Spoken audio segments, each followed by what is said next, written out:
Добрый день, уважаемые клиенты. 30 марта в соответствии с решением правления Кыргызско-Российского фонда принято решение об утверждении второго пакета мер, антикризисных мер, направленных на стабилизацию ситуации у наших клиентов. В соответствии с данным решением субъекты малого и среднего бизнеса, получившие доступ к ресурсам РКФР через 14 коммерческих банков и 4 микрокредитных компаний, получат возможность получить отсрочку по уплате основного долга и процентных платежей. И в соответствии с этим решением данная мера не будет приниматься как реструктуризация.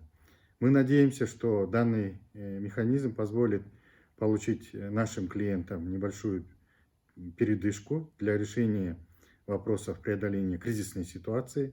Если в течение 3 месяцев ситуация не разрядится, не улучшится, Российско-Кыргызский фонд готов предпринимать дальнейшие меры по предоставлению льгот нашим заемщикам. Спасибо большое.